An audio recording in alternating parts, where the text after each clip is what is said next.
Bible Story。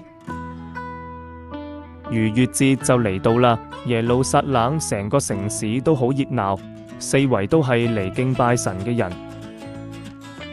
耶穌同佢啲門徒都去到聖殿，佢哋去到外院打算入去敬拜，但聖殿好似個市場咁，有人喺度買鴿子，有人喺度兌換錢幣，吵鬧聲到處都係。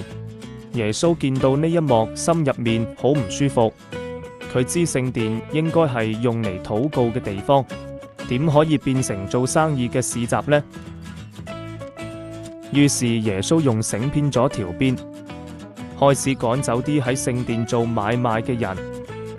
佢推翻咗啲兌換銀錢嘅啲錢幣，碌到處都係，啪啪聲響晒。佢又趕走啲買鴿子嘅人，對佢哋講唔好喺聖殿度做買賣啊！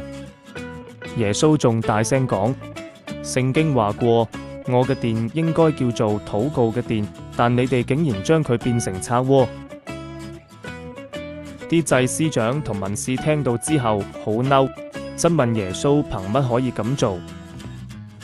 耶穌就答佢哋：你哋拆毀呢個殿，我3日之內就會再建立返佢。